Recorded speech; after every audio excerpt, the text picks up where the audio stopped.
रमज़ान रमज़ान रमज़ान रमज़ान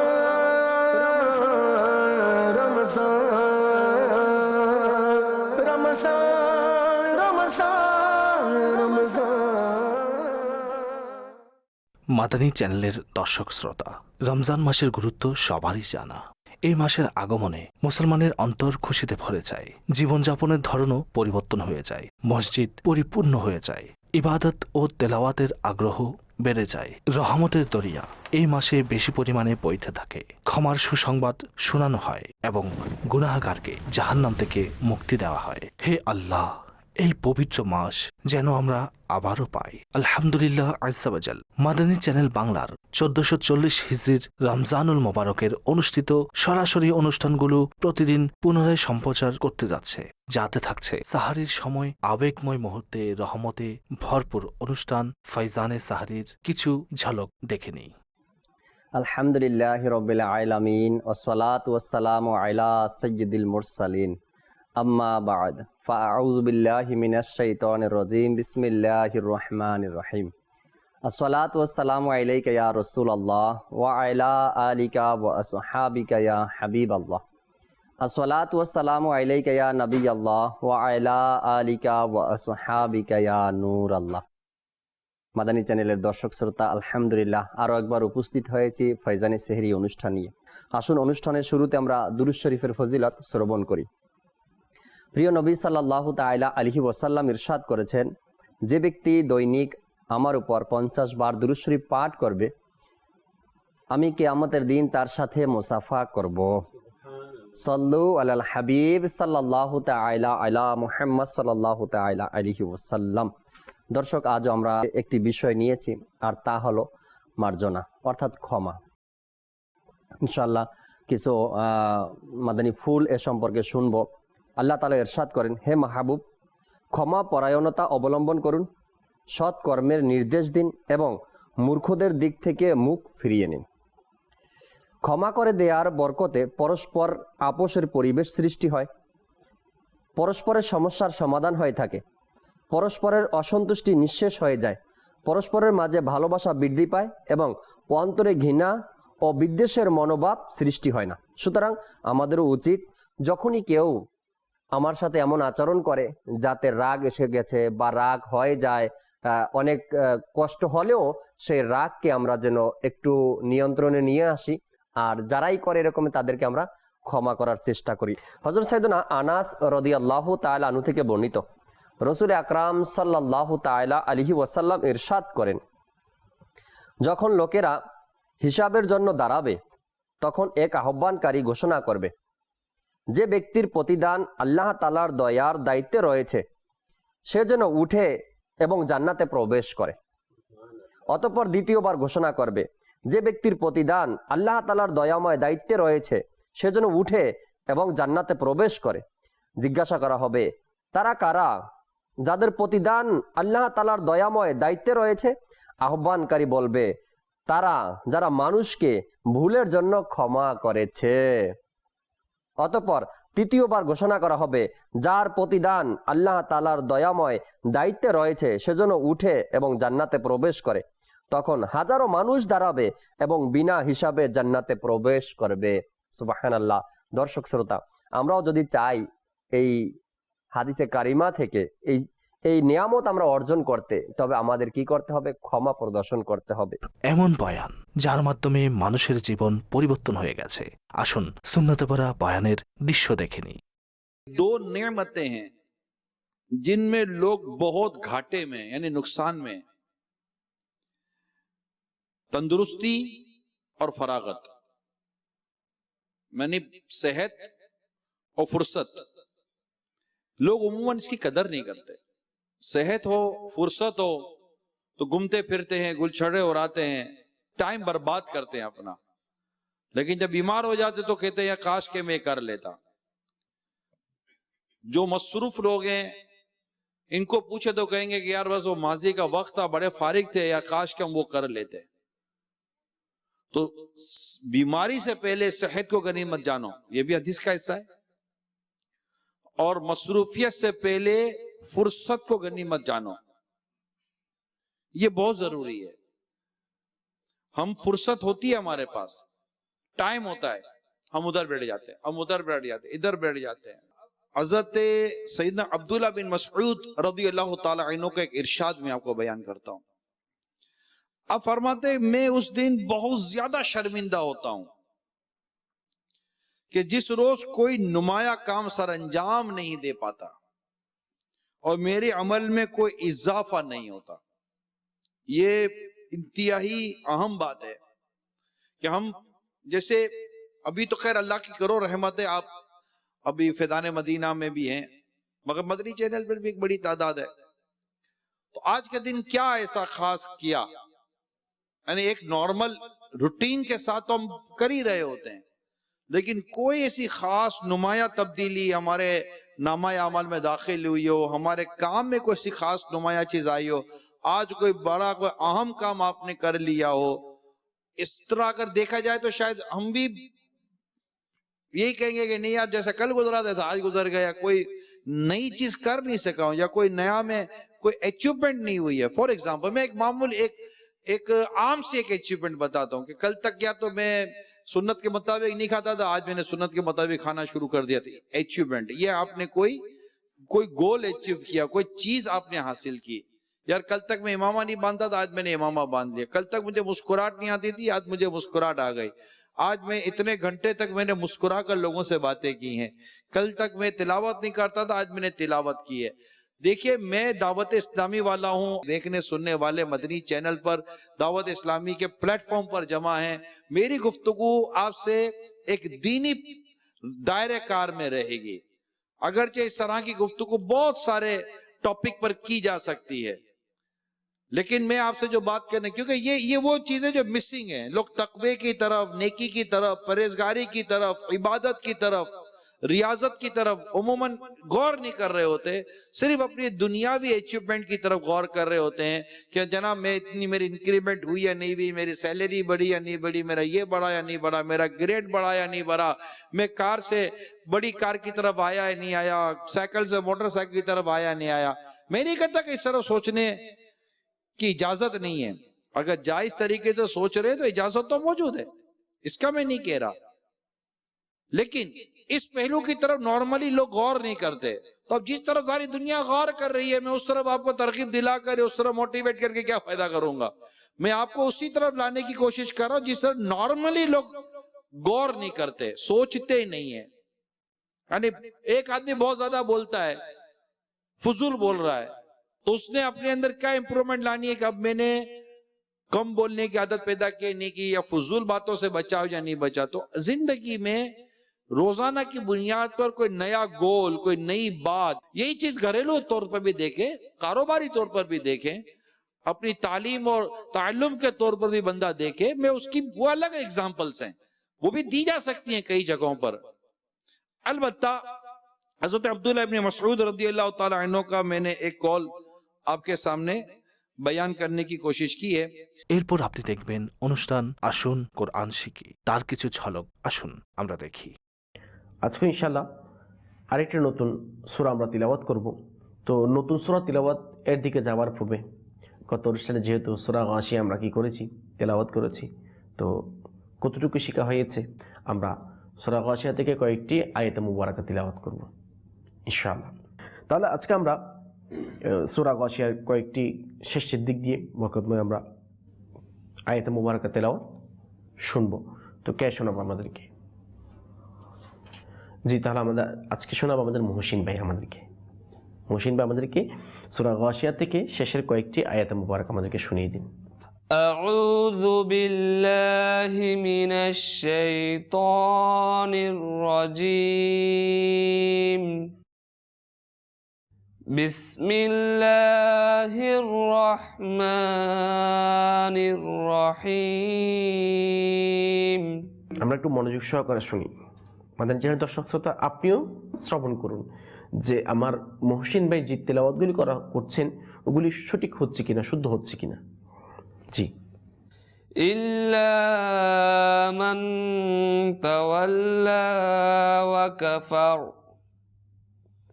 فيعذبه الله العذاب الأكبر সুবহানাল্লাহ, মাশাআল্লাহ। একটু খেয়াল রাখবেন যে র এর পুরোর ক্ষেত্রে, যেমন ওয়াকাফার ফার ফার, ঠিক আছে, ওটা যেন একটু ক্লিয়ারলি হয়।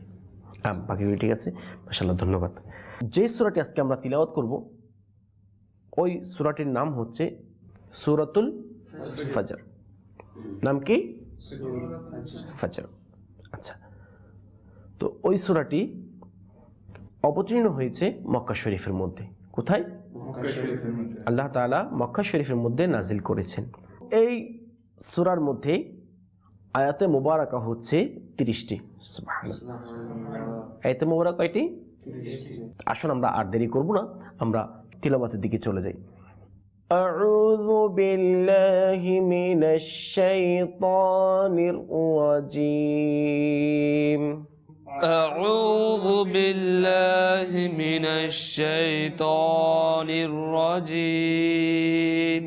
بسم الله الرحمن الرحيم.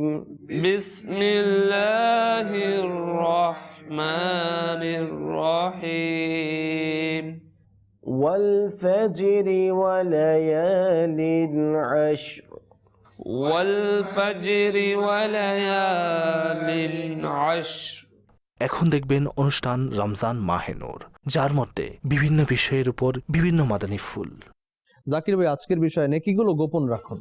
বান্দার আমলের মধ্যে দুইটা প্রকার, এক গোপন আমল, আরেকটি হলো প্রকাশ্য আমল। জি, আর শুরুতে রিয়াজ ভাই বললেন যে কোরআনে পাকের মধ্যে আল্লাহ তাবারক ওয়া তাআলা দুই ধরনের আমলের ব্যাপারেই উৎসাহ দিয়েছেন, গোপন আমল এবং প্রকাশ্য আমল।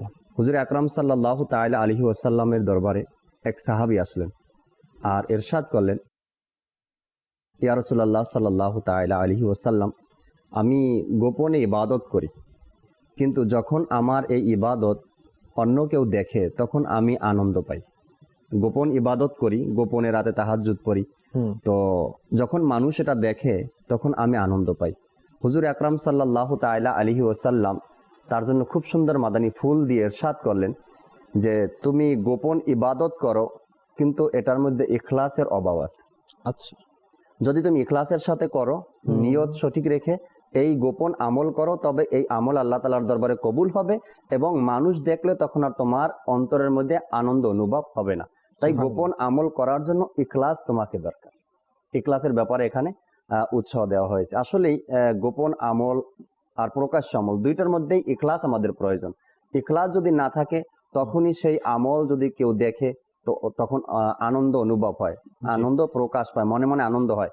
আর যে আমল করার পরে কেউ দেখলো আর আনন্দ অনুভব হলো, তো বোঝা যাবে সেটার মধ্যে ইখলাস ছিল না। ইখলাস থাকলে সেটাতে আর আনন্দ হতো না।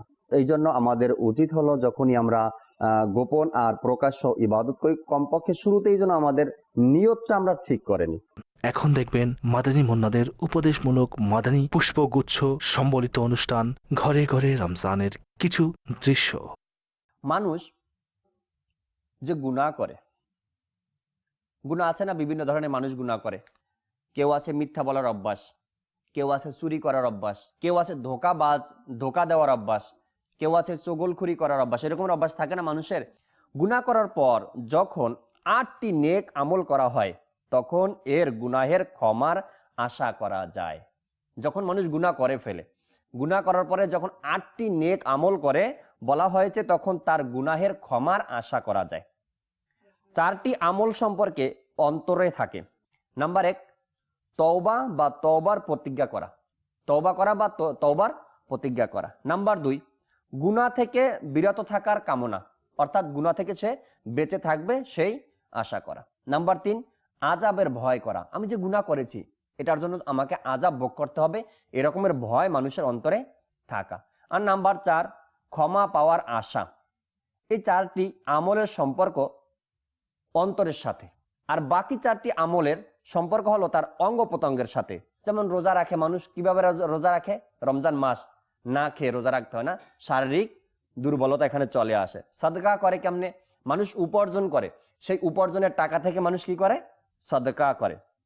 এরপরে যখন 70 বার ইস্তেগফার পড়তে হবে, তার সময় বের করতে হবে, তাসবিহ নিয়ে বসতে হবে, এরপরে মন মানসিকতা ঠিক করতে হবে, তারপরে 70 বার ইস্তেগফার পড়তে হবে। এরপরে 2 রাকাত সালাতুত তাওবার নামাজও আদায় করা, এটাও শারীরিকভাবে প্রয়োজন। নামাজে দাঁড়াতে হবে, রুকু সিজদা করতে হবে, তাই না? তো এই যে 8টি আমলের কথা আমরা আজকে শ্রবণ করলাম, এর মধ্যে শেষ নাম্বার যে আমল ছিল সেটা ছিল রোজা। বুঝে আসছে? শেষ নাম্বার কি ছিল? রোজা। এই 4টি আমল হলো তার অন্তরের সাথে সম্পর্ক রাখে, আর 4টি আমল হলো তার অঙ্গ প্রত্যঙ্গের সাথে সম্পর্ক রাখে। যখন কোনো ব্যক্তি গুনাহ করে ফেলে, গুনাহ করার পরে যখন এই 8টি আমল সে করে, তখন তার এই গুনাহের ক্ষমার আশা করা যায়। বুঝে আসছে? এখন আমরা মা বাবার কথা শুনি না, বিগত দিনে যা হয়ে গিয়েছে, মা বাবার কথা আমরা শুনি না।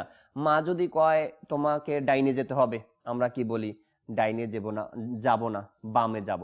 মা যদি বলে ফজরের আজান হয়ে গিয়েছে, ঘুম থেকে উঠো, আমি বলছি এখন উঠবো না, 8টা বাজে উঠবো না। এরকমের হয়? আপনাদের সাথে হয় এরকমের? হয় না? না, মাশাআল্লাহ, আপনারা তো খুব ভালো মাদানী মুন্না, এই কারণে আপনাদের সাথে হয় না। কিন্তু আপনাদের এলাকায় যারা আছে না, তাদের দিকে একটু খেয়াল করবেন।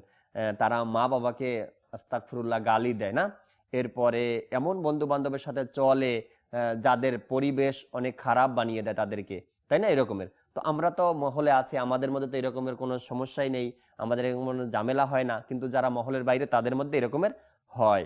তো আমরা মানুষকে নেকির দাওয়াত দিব আর এই কথাগুলো তাদেরকে বোঝাবো, ঠিক আছে ইনশাআল্লাহ? কারা কারা? সবাই ইনশাআল্লাহ। ইফতারের পূর্ব মুহূর্তে আল্লাহ তাআলার দরবারে দোয়া করা হয়েছে, যার কিছু আবেগময় দৃশ্য দেখে নিই। প্রত্যেকটা ব্যাপারে আমাদেরকে আল্লাহ তাআলা শুকরিয়া আদায় করা উচিত। এই যে আমরা পিপাসার্ত থাকি বা ক্ষুধার্ত থাকি, এটা তো আল্লাহ তাআলা শুকরিয়া আদায় করা উচিত। আল্লাহ তোমার শুকরিয়া যে এখন পর্যন্ত সবর আর ধৈর্য দিয়েছো, আমরা রোজা রাখার মতো শক্তি আছে আমাদের মধ্যে, তাই না?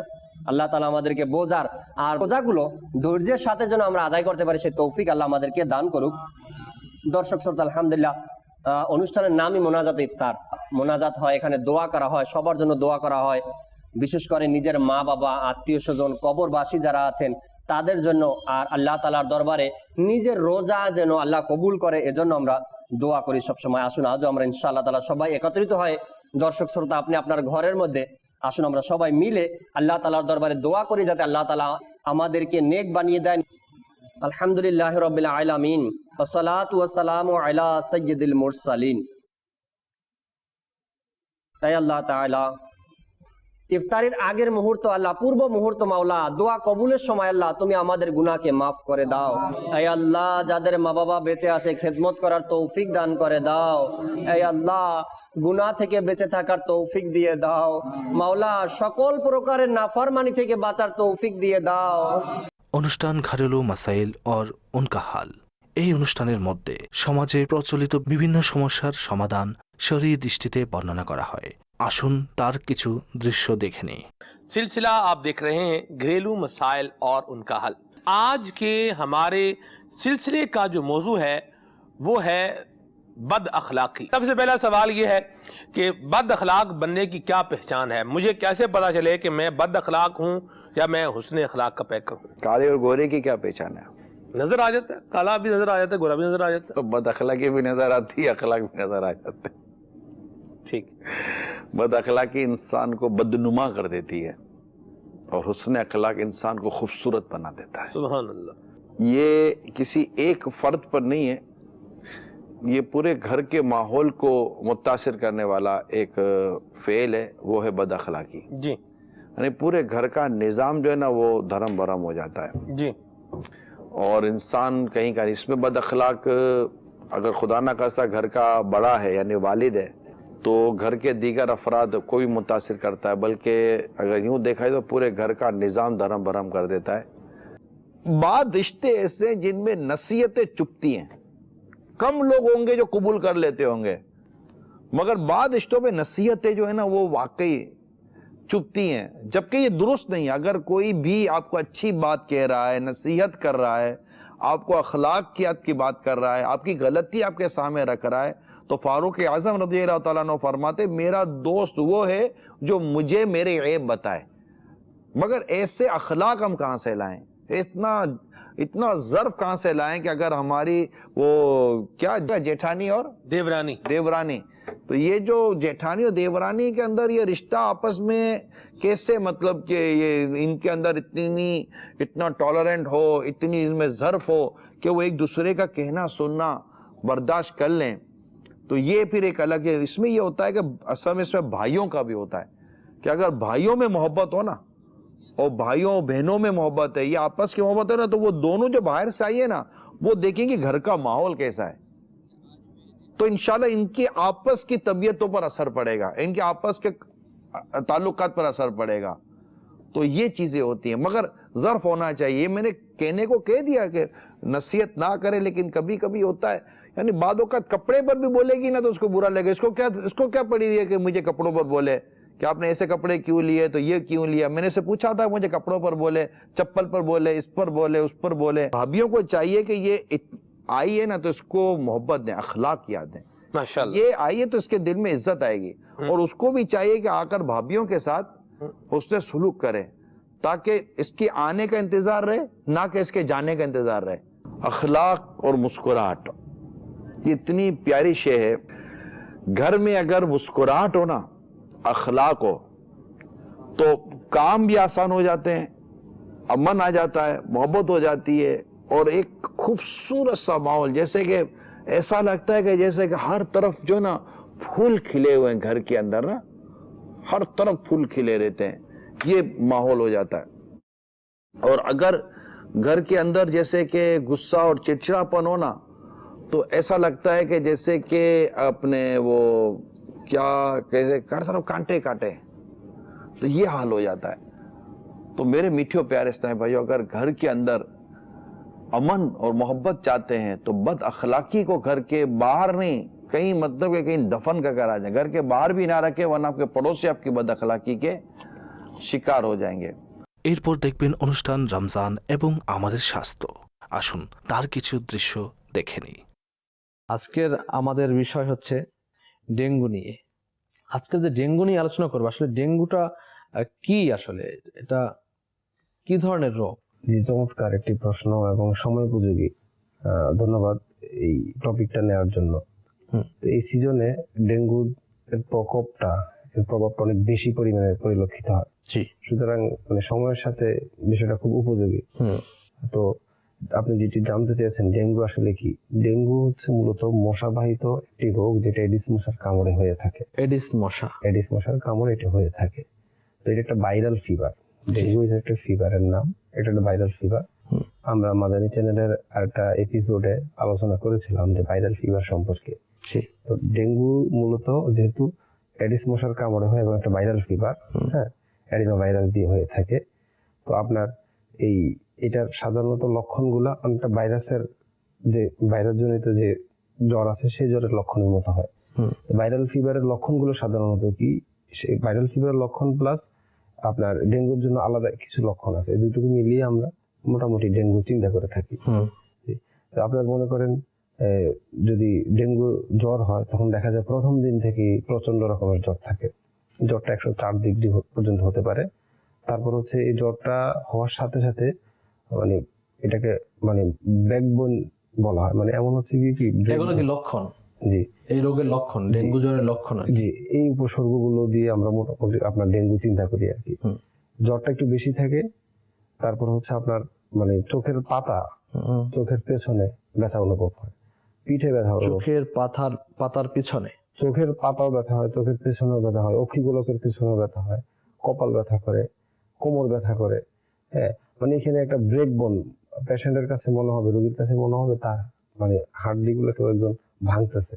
আচ্ছা, এরকম একটা ব্যথা, প্রচন্ড শরীর ব্যথা হবে, প্রচন্ড শরীর ব্যথা থাকে। জি, তারপর হচ্ছে দুর্বলতা তো আছে। রিসেন্টলি আরেকটা যে সমস্যাটা দেখা দিচ্ছে তা হচ্ছে ডেঙ্গুর গত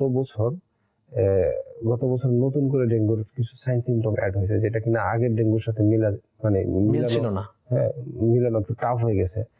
পেশেন্ট এসে বলছে কি আমার গলা ব্যথা করছে অথবা আমার ডায়রিয়া।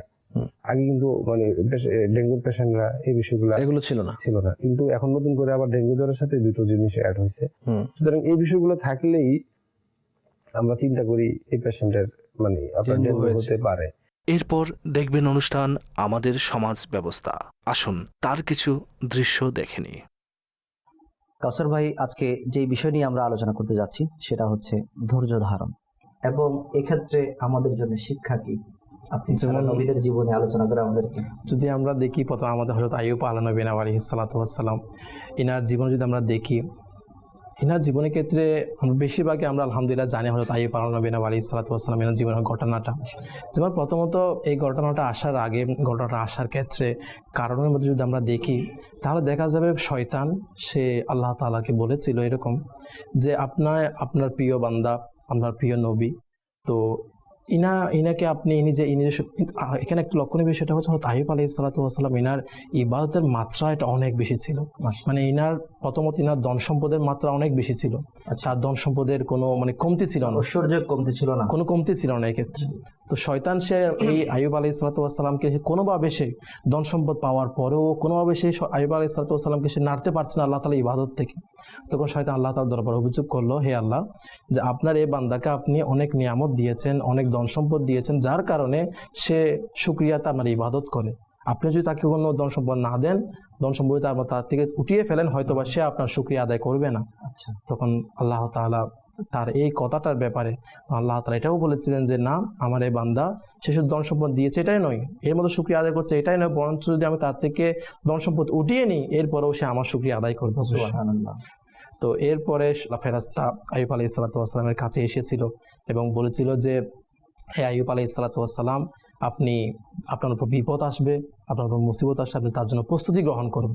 তখন তিনি জিবরাইল আলাইহিস সালাম এসেছিলেন এবং বলেছিলেন, তখন তিনি সাদরে এটা গ্রহণ করে নিয়েছিলেন যে আমি এখন চ্যালেঞ্জ গ্রহণ করে নিয়েছিলেন যে আমি এখন যেরকম আল্লাহ তাআলার দরবারে শুকরিয়া আদায় করছি, এখন যেরকম ইবাদত করছি, যদি এরকম আমাদের এই সম্পদ যদি উঠিয়ে নেওয়া হয়, আমার ইবাদতের মাত্রা আরো বেড়ে যাবে, কমবে না।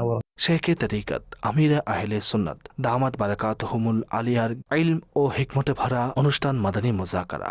আসুন তার কিছু মনোরম দৃশ্য দেখে নিই।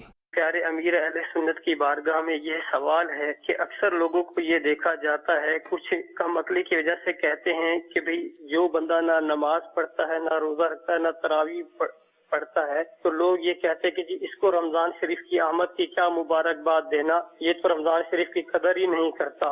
और दूसरा अक्सर ये भी देखा जाता है कि ईद वाले दिन कुछ लोग कहते हैं जी इसको ईद मुबारक किस चीज की दे रहे हो, इसने तो रमजान शरीफ के रोजे ही नहीं रखे। ईद तो उनकी होती है जो रमजान शरीफ के रोजे रखते हैं या रमजान शरीफ का एहतराम करते हैं। तो इस तरीके के जुमले मुखातिब होकर कहना कैसा है? क्या ये दिल आजारी में आता है, तकब्बुर में आता है, या ये जुमले जो है ना खुद पसंदी में आ जाते हैं? इस मामले में हमारी रहनुमाई इरशाद फरमा दीजिए। जो रमज़ानुल मुबारक में फ़र्ज रोज़े नहीं रखता है बड़ा गुनाहगार, बुरा बंदा है। और नमाजें तो सारा ही साल फ़र्ज है, रमज़ान शरीफ में भी बदस्तूर फ़र्ज है।